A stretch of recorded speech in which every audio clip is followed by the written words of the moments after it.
Isang payak at simpleng pagdiriwang ng kapistahan ng baryo ang nagaganap, kung saan ang babaeng estudyante ng kolehiyo na si Melati, ay nasaksihan ng ginagawang pangho-hold up sa isang pobreng tindero sa may sulok. Pagkaagaw ng bag na naglalaman ng buong araw nakita ay agad siyang napasugod, para tulungan ng kawawang matanda. Upang malihis ang atensyon ng mga tao, inihagis sa ere ang kalahati ng mga pera.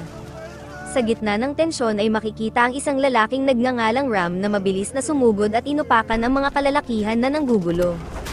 Tinawag na tatay ang matanda na pakiwaring ito'y kanyang ama. Lumaban ang buong grupo na siyang sinigundahan ni Ram ng mabilis na pagganti. Kahit na siya'y nag-iisa lamang ay walang kahirap-hirap pa rin na binanatan ang mga ito, bawat isa ay nakatikim ng gulpi na magpapabulagta sa kanilang lahat. Nang sa puntong natapos ang bakbakan, ay agad silang umalis para ipagamot ang tinamong tama. Mula sa unang pagtatagpo nilang dalawa ni Melati, nagkaroon ng pagkakataon na nagkasunod-sunod ang kanilang mga pagkikita. Dahil sa parehas ang kanilang mga hilig at magaan ang loob sa isa't isa, hindi rin nagtagal tuluyan silang nagkaroon ng relasyon.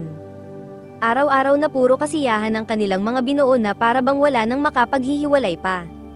Subalit isang panganib na tadhana ang siyang nagbabadya, serye ng mga mahihirap na sitwasyon kung saan hindi pa malinaw kung ano ang pinagsimulan. Nagkaroon ng malaking aksidente, at sa hospital kung saan pumapasok ng on-the-job training si Melati ay nakita niya si Ram kung paano tila masiraan ang ulo. Lahat ng mga pasyente ay inakala niya na ito ay kanyang mga kamag-anak. Dito malalaman na noong siya ay 16 na taong gulang, kasama ang buong pamilya pauwi gamit ang pampublikong bus, ay nagkaroon ng malaking trahedya kung saan nasaksihan kung paano naubos ang halos lahat sa kanyang mga kamag-anak kasama na ang kanyang mismong mga magulang. Magmula noon ay sinisi ang sarili dahil walang nagawa para tumulong. Ito ang dahilan kung bakit lahat ng inaapi o nasa hindi magandang kalagayan ay inaakala niyang mga magulang niya. Madalas na pagtawanan at kutsain dahil sa kanyang kondisyon, madalas ring malagay sa panganib dahil sa pag-ara-barang pagtulong mula sa kanyang kondisyon sa pag-iisip. Dahil sa pag-aalala sa pwedeng sapitin ng nobyo na ayaw nang magpagamot, naisip ni Melati na magpaalam sa kanya. Para sa kapakanan ni Ram ay sinabi na ipagpatuloy na niyang muli ang pagpapagamot at doon pa lamang sila muling pwedeng magkita. Kasabay nito, ang isang sindikatong mafia ay gumawa ng malakihang kilos ng paghahasik ng gulo sa syudad. Ang operatiba at agency na pinamamahalaan ni Team Leader Freeman ay walang magawa sa bagsik at panganib na ginagawa ng mga mafia sa pangunguna ni Vera. Lahat ng sagabal sa kanilang mga plano at may itim na balak ay mabilisan nilang mga idinidispatcha. Tinangka nila Freeman na habulin ang nasabing mafia ngunit wala rin silang nagawa sa koordinado at kakaibang pamamaraan ng mga ito. Pagsapit ng umaga ay tila tuluyang nasiraan ng ulo si Ram. Nais nang wakasan ang lahat matapos akalain na iniwan siya ng nobya. Saksi ang mga mamamayan na kinukuhanan siya ng video ay napigilan ang kanyang pagtatangka ng sumabit sa isang nakausling bakal. Isinugod sa ospital kung saan nandoon rin ang sugatang grupo ng operatiba na lubhang nalagasan ng maraming tauhan. Ipinakalat ng sindikatong mafia ang iba't ibang uri ng mga baril sa buong syudad, para lumikha ng mga hindi mabilang na kaguluhan. Ito ang magbibigay ng magandang mga cover-up para matuon ang pansin ng mga otoridad sa iba't ibang krimen at hindi mapansin ang mga ilegal na negosyo na kanilang ginagawa. Narinig ni Ram ang pagpupulong na ginagawa ng natitirang bilang nila, nagtanong na kung maaari ba siyang mag-apply ng trabaho kahit na bilang asset lamang, pero hindi siya pinansin ng team leader dahil sa tingin nito ay isa lamang siyang baliw na walang magawa sa buhay. Subalit kinaumagahan, sa katabing paaralan, nagkaroon ng isang hostage taking sa isang classroom. Isa sa mga bunga ng pagpapakalat ng sindikatong mafia ng libreng mga baril, ang isang estudyante na laging nabubuli ay ginamit ito sa nasabing pang-hostage. Sa ilang sandali laking gulat nila Freeman nang makita na kinumpronta ni Ram ng mag-isa ang nangyayaring hostage taking. Siya ay pinaputukan ng 2 beses na agad sa kanyang nagpabagsak. Ito ang naging magandang pagkakataon para mailigtas ng mga otoridad ang buong klase. Sa naganap, nagkaroon ng magandang ideya si Freeman na isali si Ram sa kanilang task force. Inatasan na mag-surveillance sa isang factory warehouse bilang isang tubero, na siyang mabilis namang natanggap sa trabaho gamit ang ibang pagkakakilanlan. Layuning makumpirma kung dito ba nagtatago ang sindikatong mafia na patuloy pa rin sa pamamayagpag ng kanilang operasyon. Hindi sila nagkamali at nandirito nga ang nasabing grupo na nagsasagawa ng operasyon pagsapit ng gabi. Sa hindi inaasahan, si Ram ay nahuli ng mga iilang bilang ng tauhan. Noong una ay sinabihan pa siya na hindi siya dapat nandirito at kamatayan ang naghihintay sa tulad niyang nagkamali ng pinasok. Pero ang lahat ng pangmamaliit ay agad na bumalik sa kanila. Ang inakala nilang simpleng tubero lang ay isa-isa na ngayon silang inuubos. Sa bawat palapag ay mabilisang pinabagsak ang lahat ng mga bantay. Ito ang ipinagtaka ng mga namiminuno sa mafia kung sino itong mag-isang individual na naglakas loob na sila ay kalabanin. Dito na lang din malalaman nila Freeman na sa lugar na ito, ay tatapusin ni Ram ang sarili sa pamamagitan ng pagpapasabog ng buong lugar mula sa mga linya ng gas sa loob. Walang kaalam-alam na hinahanap na siyang muli ni Malati, nagtungo sa opisina dahil nabalitaan ang nangyari sa nobyo. Nang napabagsak na niya ang lahat ng mga tauhan ay nakaharap niya naman ang isa sa mga lider ng sindikatong mafia. Mabilis na nagtakbuhan ng iba pa ng oras na inamba ni Ram na sisindihan ang lighter. Mabuti na lang ay agad na naipalam na hinihintay siya ng nobyo niyang si Malati, kaya kailangan niyang tapusin ang trabaho na ipinagkatiwala. Masaya ang muli nilang pagkikita. Ipinahayag ni Malati kung gaano siya nag-alala para sa kanya. Subalit wala silang kaalam-alam na isa palang malaking gulo ang pinasok ni Ram. Nang saktong umalis saglit si Ram para kuhanin ang mga naiwang gamit sa hospital headquarters ng ahensya ay bumulaga ang mga pagsabog sa main headquarter kung saan naiwang naghihintay si Malati. Ang lahat ay nagsisilbing paghihiganti at hakbang rin upang mabawi ang isa sa leader nilang si Vera na nahuli ni Ram kanina. Nagawang makaligtas ni Malati sa mga unang pagsabog at pag-entrada ng isa pang leader ng mafia na si Chirag. Subalit makikita na lamang na napasok na ng mga ito ang buong lugar, at walang habas na inuubos ang sinumang makita. Nagkataon pa na nagkasalisihan at wala rito sila Freeman bunga ng panlilinlang mula sa peking tip na kanilang nakuha mula sa traidor na kasamahan. Nagtatakbo at naghanap ng matataguan si Malati habang iniiwasan ang patuloy na pagkubkob ng grupo sa buong lugar. Bawat palapag at kasulok-sulukan ay rumaragas ang sinuyod, mahanap lang kung nasaan ang kanilang leader. Nang malaman ni Ram ang nangyayari sa kabilang headquarters ay agad-agad binalak na makabalik, subalit alam niya na hindi siya aabot kaya mabilisang ginawa na lang niya ang naisip na paraan para mailayo sa panganib si Malati. Sakto ng tagpo na na-corner na nila Chirag ang nobya at nakaamba ng paulanan ng bala ay nakatawag agad siya. Sinabi na ang hinahanap nilang leader ay wala sa lugar na kanilang sinugod bagkus ito ay nasa pagamutan sa hospital headquarters. Nag-alok na kapalit ng leader ay huwag nilang saktan ang kanyang nobya.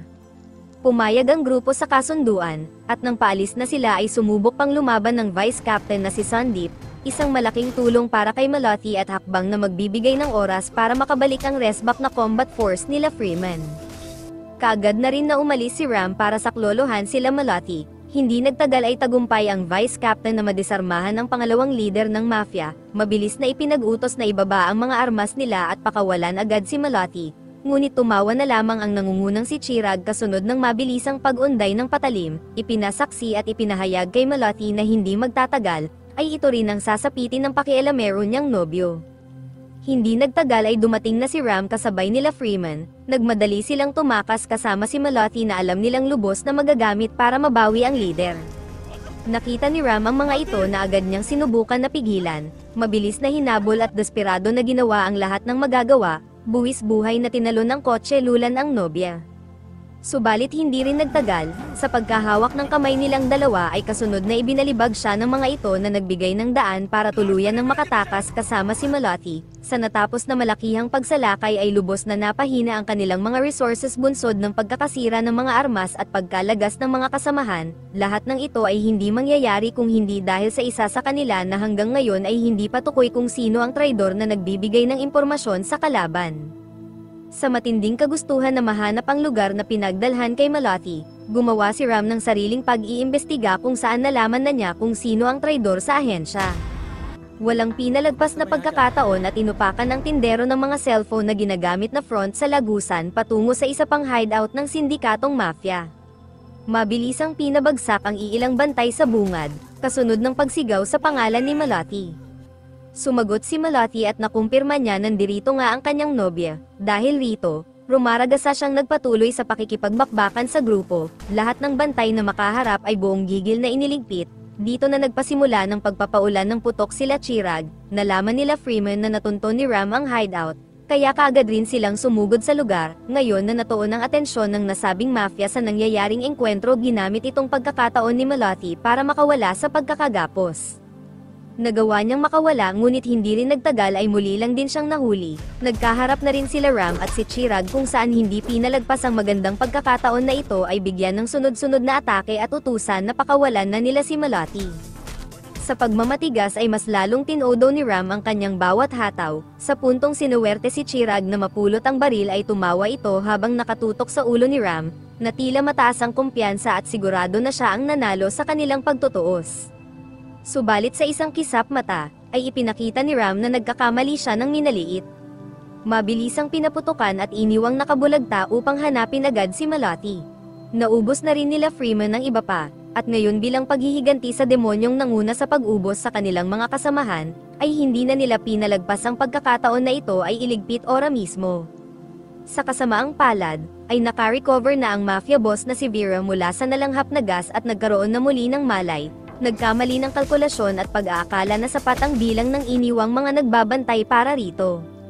Lumalabas na totoong napakabagsik ng most wanted na ito, na kung hindi lang dahil sa gas na nalanghap ay tila malabo na mahuli siya ni Ram noong nakaraang gabi.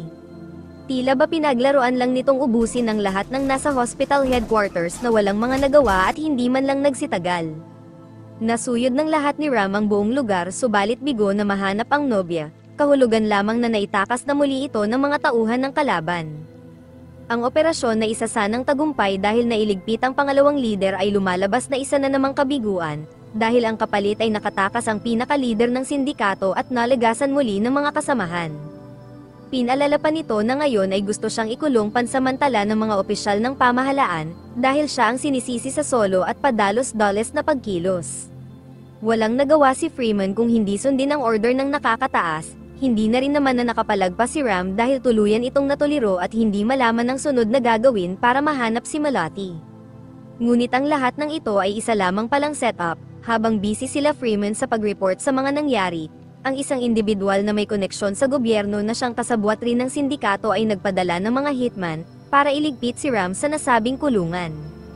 Subalit tila nagkamali sila na pag-aakala na ikinulong nila siya, dahil tila lumalabas pa ngayon na sila ang ikinulong ng isang mabangis na halimaw na uubos sa kanilang lahat. Sila ngayon ang tumanggap ng puot sa kanyang kaloob-looban. Na halos bawat pagsugod at was-iwas, ay tinitiyak na katapusan agad ang kanilang mga sasapitin, huli na ng mapagtanto ng mga hitman na nagkamali sila ng pag-aakala at pangmamaliit sa mukhang ordinaryong gus-gusin lamang. Nakatakas siya at gamit ang impormasyon na nakuha sa isa sa kanila, tinungo niya ang kasabwat na opisyal ng gobyerno.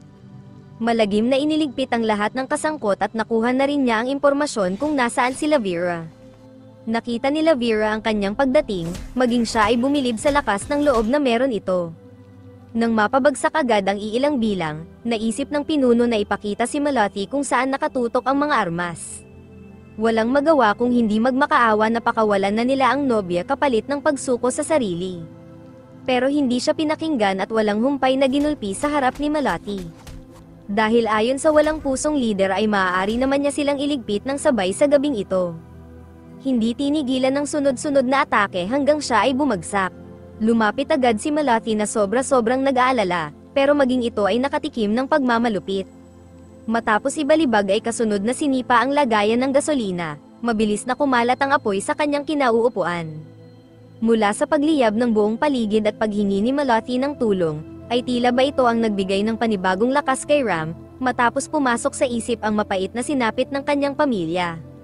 Hindi papayagan pang maulit muli na siya ay mawalan ng minamahal sa buhay, mabilisang iniligpit ang mga tauhan na inakalang hindi na siya makakabangon, kasunod ng muling pagsugod sa mafia boss. Gigil na gigil niya itong inupakan ng walang tigil, bilang kabayaran sa ginawa kanina sa kanyang nobya. Nagawang makabawi nang magsimulang magpaputok ng mga armadong tauhan. Mabuti na lang ay dumating na sila Freeman, kaya ang mahigpit na bakbakan ay may pagpapatuloy ni Ram. Siya ay muling napabagsak, na nagbigay ng pagkakataon upang mapaputukan si Malati, dahil sa nangyari ay buong lakas ng ibinuhos lahat ni Ram ang magagawa para tapusin ang lahat ng kanilang problema. Agad-agad niyang nilapitan si Malati, at nagtatakbo para subukang iligtas ang nag-aagaw buhay na pinakamamahal. Ang eksena ay mapuputol kung saan tagumpay ng maubos ng ahensya ang buong sindikato, at sa masayang pagkakataon na makikitang nakaligtas rin si Malati kung saan maaari na nilang maipagpatuloy muli ng normal ang buhay ng magkasama.